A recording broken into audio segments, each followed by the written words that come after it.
Hello, I'm Tiffani Cappello. Welcome to my channel, A Transformed Life.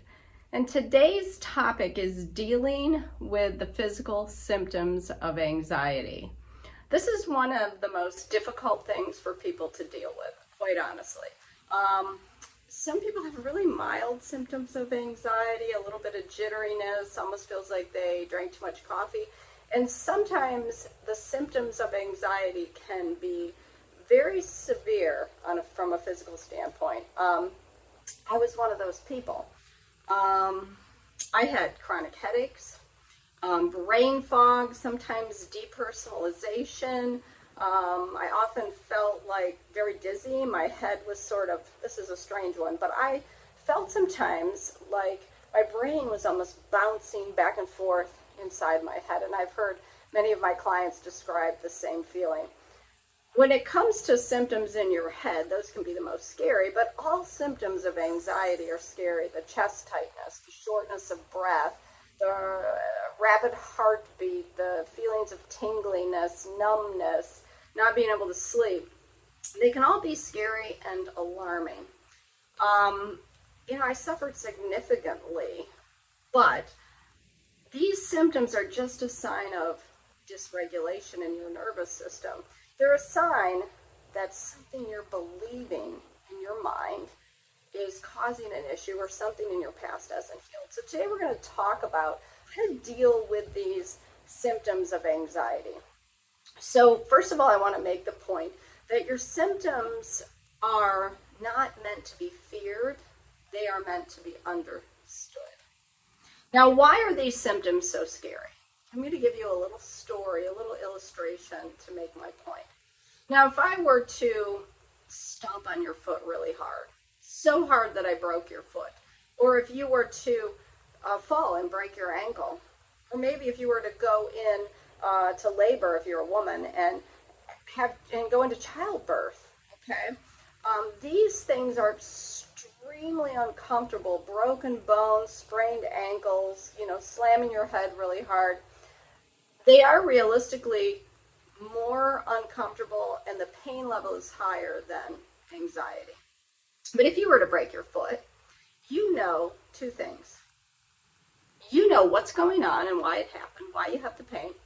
And you also know the pain's going to go away. In a few weeks, the pain will be gone because your foot will be healed. But that's the problem with anxiety. You wonder, why is this happening to me? And will this ever go away? That is the real scary symptom, or the real scary question that you have. Will this ever go away? And when you have anxiety, you know that's your biggest fear. Maybe I'm stuck this way for the rest of my life. But I can tell you that's not true, because I had probably one of the worst cases of anxiety. Most of the clients I meet have severe anxiety, but mine was over the top. It got to the point where I couldn't leave my house, and there were times, probably for about 3 months, I hardly got out of bed. That's how bad my anxiety was. But I want you to know and understand that you can recover from all of this when you understand your anxiety. So, now I want you to begin to take a different view of these symptoms. Okay? These symptoms don't mean you're broken. They don't mean your brain's not working right. Your brain's working great. It's trying to protect you. And it's almost like an overprotective parent.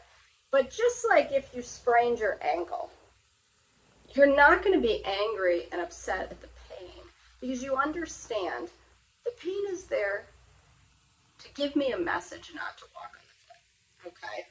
I want you to start seeing your symptoms of anxiety as loving messengers. They are there to tell you 3 things. Okay?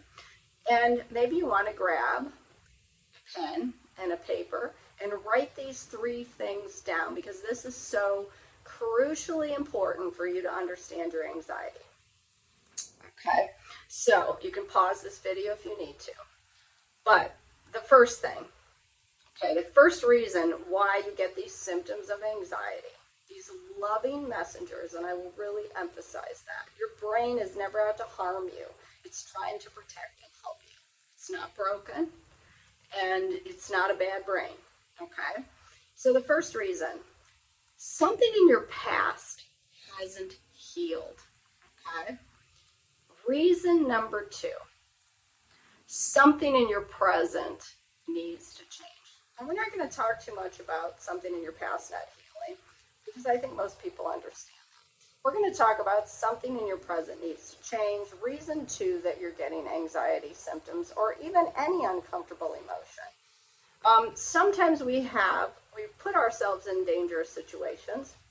We're in relationships with toxic people.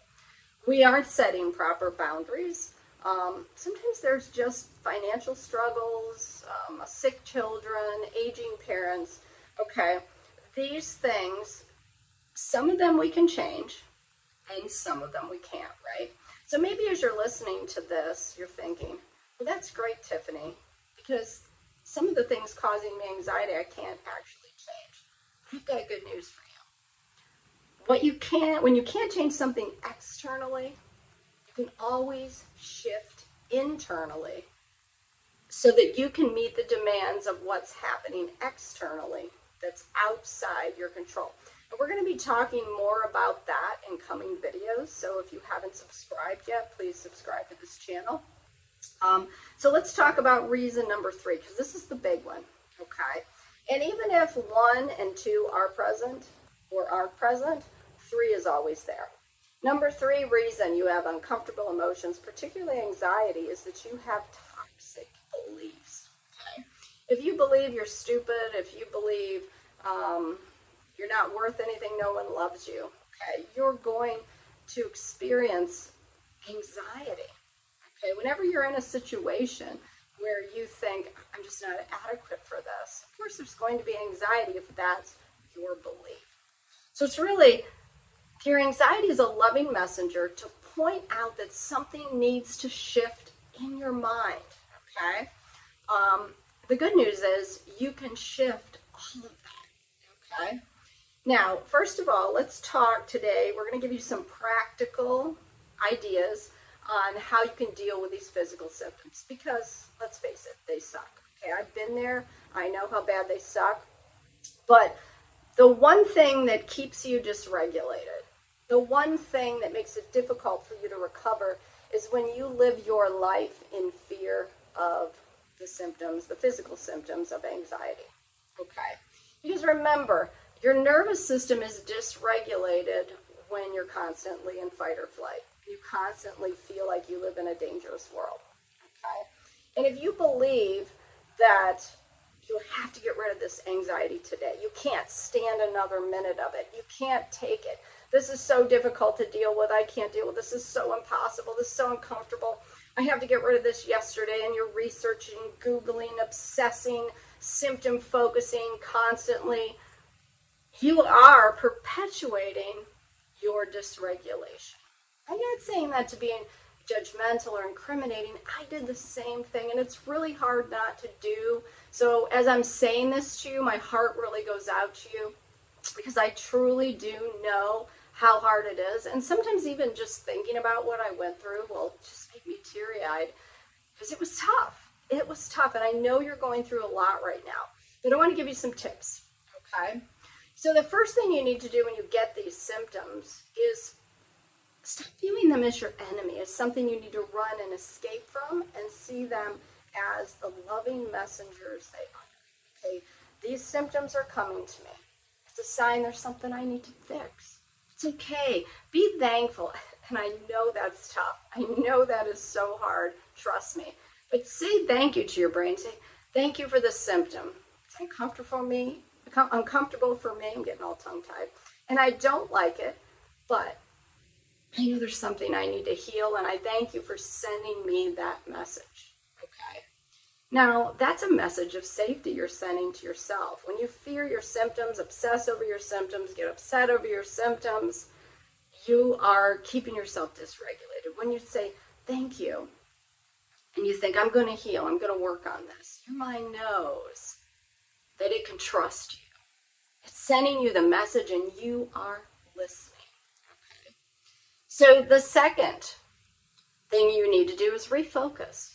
Refocus on life. Now trust me, I know how hard this is when your heart's beating fast, chest is tight, you feel nervous, jittery, your brain is kind of foggy, you're having trouble focusing. Trust me, I know I had such severe symptoms, even severe fatigue. I ended up with chronic fatigue immune deficiency syndrome.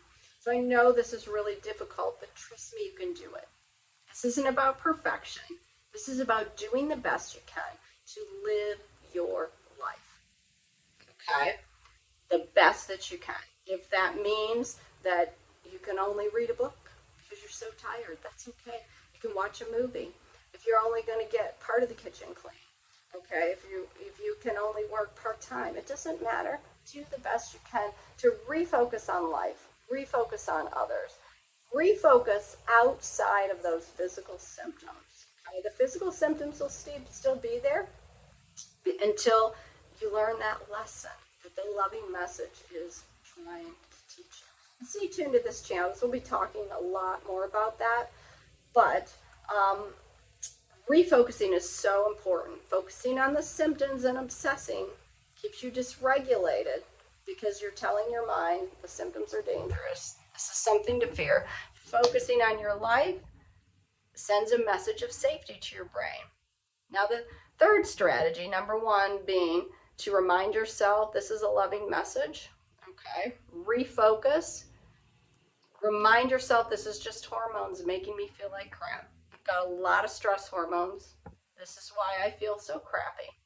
But as I send myself messages of safety by refocusing, by living my life, my nervous system is going to heal. It's going to realize that I'm okay. Okay? And you're going to learn to deal with all of this.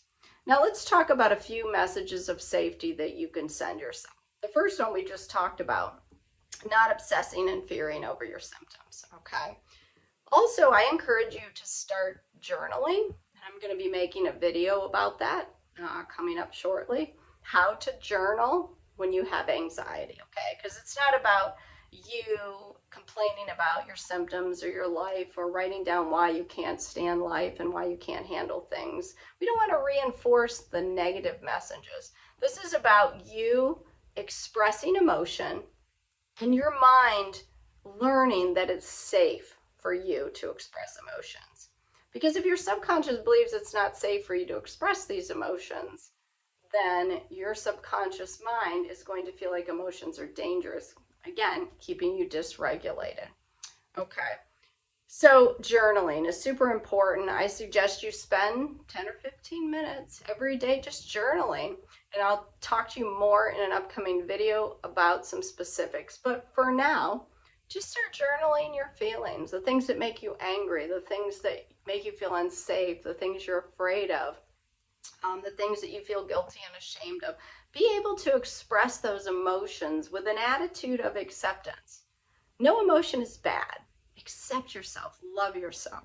The second is the core state breathing technique that's actually been clinically demonstrated to lower your stress hormone levels. And you'll find that video link below. It's called Instantly Calm Your Stress and Anxiety. You can click on that link and watch that and learn how to do that and practice that a few times a day to calm your system, help yourself to heal from dysregulation. Another technique that I love for sending a message of safety is havening. You'll also find a link to the havening process in the bio section below. Okay, I'm going to demonstrate to you in that video just how to go about practicing havening. Havening is a wonderful bottom-up approach, a somatic approach to teaching your subconscious you're safe. It's a way to give yourself the love and comfort that you need in a time of anxiety. It's a beautiful process. It's super comforting, soothing, and there's also some good data demonstrating that it has the ability to lower those stress hormone levels and help us to return to a state of balance and homeostasis. Okay, so instead of focusing on your symptoms and how difficult they are and how you can't stand it, can't take it, can't deal with it, okay, I want you to focus on sending these messages of safety to yourself, and on healing toxic beliefs and subconscious patterns. So we're going to really be talking about this in upcoming videos. One of the reasons journaling is so important to you is because it's going to help you identify toxic beliefs, because you're going to see patterns develop, okay? Patterns of shame, patterns of anger at yourself and at other people. You're going to see patterns of fear where you recognize that these certain situations or these certain people don't make me feel safe. This is why journaling is so important, because you can't heal what you don't recognize. So start today. Take out a pen and paper and write down your feelings for 10 or 15 minutes every morning when you get up. And you don't have to write it down. You could talk into your phone using speech to text into a Google document. I do highly recommend that it's written down, because I want you to be able to go back, look over that, recognize those patterns, and begin to extract from that those limiting beliefs and toxic beliefs that are going to need to shift for you in your subconscious mind, so that you stop living in this chronic state of fight or flight.